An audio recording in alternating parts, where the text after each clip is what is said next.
النار، جس انسان کے دو چہرے اس زمین پر ہوگے اس کی دو آگ کی زبانیں ہوگی قیامت کے دن۔ اللہ ہماری حفاظت کرے منافقت سے، آمین۔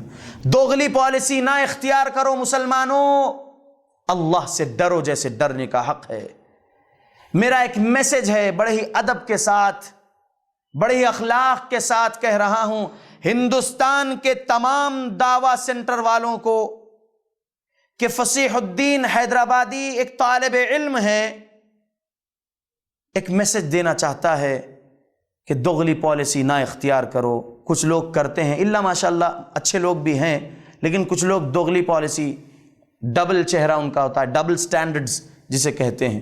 یہ حدیث پر غور و فکر کر لینا، 4873 سنن ابو داؤد، من کان لہ وجہان فی الدنیا، جس شخص کے دو چہرے ہوں گے دنیا میں، کان لہ یوم القیامت لسانان من نار، اس شخص کے قیامت کے دن دو زبانیں ہوگی آگ کی۔ اللہ سے ڈرو، اللہ رب العالمین کا فضل و کرم ہوگا۔ ڈبل سٹینڈرڈز اختیار نہ کرو، جو آپ لوگوں کے سامنے ہو وہی لوگوں کے پیچھے بھی رہو۔ ایسا نہ ہونے پائے کہ آپ سٹیج پر کچھ اور ہو، لوگوں کے سامنے جب ہو تو اخلاق کے ساتھ رہنے والے بنو، اور پیچھے جو ہے کچھ بھی کیے جا رہے، منافقت۔ سبحان اللہ، کوئی مجھے جو ہے ڈراتا ہے، کوئی پیسے کے بل پر مجھے ڈرا رہے ہیں، سبحان اللہ، کچھ لوگ ہیں ایسے، اور کوئی جو ہے پولیٹیکل انفلوئنس رہنے کی وجہ سے ڈرا رہے ہیں، سبحان اللہ۔ میں نہیں ڈرنے والا۔ فصیح الدین حیدرآبادی کا سٹیٹمنٹ سنیے میرے بھائیوں، میں آپ سے محبت سے کہہ رہا ہوں، اخلاق سے کہہ رہا ہوں، میں دشمن نہیں۔ جب سے میں نے اپنے قلب میں عرش والے کا خوف بسایا ہے، اس عرش والے نے مجھے عرش و فرش کے درمیان والوں سے بے خوف کر دیا ہے، الحمدللہ۔ میں نہیں ڈرتا۔ میں انڈین کانسٹیٹیوشن کے آرٹیکل 19 کو بھی پڑھ رہا ہوں اور جان رہا ہوں اس کے بارے میں اچھے سے۔ انڈین کانسٹیٹیوشن کے آرٹیکل 25 سے آرٹیکل 30 25 سے 30 تک آرٹیکل جو انڈین کانسٹیٹیوشن کے ہے، میں اس کی خلاف ورزی نہیں کرتا۔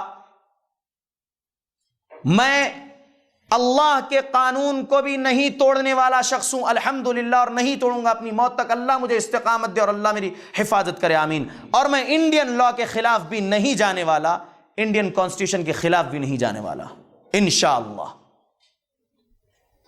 مجھے معلوم ہے سورہ فرقان، سورہ نمبر 25 آیت نمبر 52، وَجَاهِدْهُمْ بِهِ جِهَادًا كَبِيرًا، رب کریم نے اس قرآن کے ذریعے سے کبیرہ جہاد کرنے کا حکم دیا ہے مجھے۔ یہ مکہ میں نازل ہوئی سو آیت ہے، یہ مکی آیت ہے، اور 13 سال کی مکی زندگی میرے نبی صلی اللہ علیہ وسلم کے جو کچھ بھی میں پڑھا ہوں، الحمدللہ، وہ دعوت و تبلیغ جو میرے نبی صلی اللہ علیہ وسلم اور شروع کے جو صحابہ تھے، ہجرت سے پہلے والے صحابہ، وہ لوگ کیسے ظلم و ستم سہتے ہوئے دعوت و تبلیغ کیے، میں وہ جان رہا ہوں، میں ویسے ہی کروں گا، چونکہ میں نان مسلمز کے درمیان میں رہ رہا ہوں۔ میں جاؤں گا اپنے اسٹیٹ کے چیف منسٹر تک، اگر مجھے اللہ موقع دے تو میں اسے اسلام کی دعوت دوں گا، اسلام کی تبلیغ اس تک پہنچاؤں گا، انشاءاللہ۔ اللہ مجھے موقع دے گا، انشاءاللہ میں ہمارے پرائم منسٹر تک جاؤں گا، انشاءاللہ باذن اللہ ہندوستان کے، اور اسلام کی دعوت اور اسلام کی تبلیغ اس بندے تک پہنچاؤں گا، انشاءاللہ۔ مجھے کائنات کی کوئی طاقت نہیں روک سکتی، انشاءاللہ۔ اور انڈین کانسٹیٹیوشن میں آرٹیکل 25 میں اجازت ہے مجھے میرے دین کی پروپیگیشن کی، الحمدللہ۔ اللہ کے فضل و کرم سے میں نہیں ڈرنے والا، میں حق بول رہا ہوں تو مجھے ڈراتے ہیں، میں ڈرنے والا نہیں، میں حق بولوں گا، انشاءاللہ بولوں گا، اخلاق کے ساتھ، محبت کے ساتھ، آداب جو ہے دعوت و تبلیغ کے اس کو دماغ میں رکھوں گا، زندگی میں رکھوں گا، اور دعوت و تبلیغ کے وقت بھی وہ آداب کے ساتھ ہی دعوت و تبلیغ انشاءاللہ کروں گا اسلام کی۔ میں آپ سے دل لگانا چاہتا ہوں، آپ سے سینے سے سینہ لگا کر آپ کے ساتھ بیٹھنا چاہتا ہوں، اور مل کر کام کرنا چاہتا ہوں. میں کسی کے اوپر کفر کے فتوے لگانے والا شخص نہیں. صحیح بخاری حدیث نمبر 6047 کے خلاف کروں گا اگر کسی مسلمان پر میں کفر کا فتویٰ لگاؤں گا, کیونکہ ثابت بن ضحاک رضی اللہ عنہ روایت کرتے ہیں 6047 صحیح بخاری, وَمَنْ خَذَفَ مُؤْمِنًا بِكُفْرٍ فَهُوَ كَقَتْلِهِ, جو کوئی بھی کسی ایمان والے کو کفر کی تہمت لگائے یعنی کافر کہے, گویا کہ اس نے اس کا قتل کر دیا ہو. میں مفتی نہیں ہوں, میں صاحب امر نہیں ہوں کہ کسی پر حجت قائم ہو جانے پر جو ہے میں اسے کفر کا فتویٰ دوں. میں طالب علم ہوں. مفتیوں کا کام ہے کسی کے سامنے شریعت کی تعلیمات بتا دینا, وضاحت کے ساتھ دلائل پیش کر دینا, اس کے باوجود وہ انکار کرے تب اس کے اوپر کفر لازم آتی ہے. یہ صاحب امر کا کام ہے. میں ایک طالب علم ہوں, میرا کام ہے اخلاق اور محبت کے ساتھ دعوت و تبلیغ اسلام کی کرنا ہے. الحمدللہ. اللہ سے ڈرو مسلمانوں, نہ دھمکیے دو. اللہ رب العالمین آپ لوگوں پر رحمت نازل کرے, آمین. مسلمانوں, دوغلی پالیسی اختیار کرنا اللہ رب العالمین کے پاس پھر قیامت کے دن 2 آگ کی زبانیں لینے کے برابر ہے. لہذا جو چہرہ آپ کا ہے بس ویسے ہی چہرے کے ساتھ رہیے انشاءاللہ. اسلام آپ کے اندر ہونا چاہیے, آپ کی زندگی میں اسلامی تعلیمات ہونا چاہیے. آپ اپنے بند کمرے میں اپنے گھر والوں کے ساتھ اسلامی تعلیمات کے مطابق رہیے اور باہر والوں کے ساتھ بھی, کیونکہ صحیح مسلم حدیث نمبر 6543 ابو ہریرہ رضی اللہ عنہ روایت کرتے ہیں, ان اللہ لا ينظر الى صورکم واموالکم ولكن ينظر الى قلوبکم واعمالکم. بے شک اللہ نہیں دیکھتا آپ کے چہروں کو اور آپ کے مال کو, بلکہ اللہ دیکھتا ہے آپ کے دل کو اور آپ کے اعمال کو.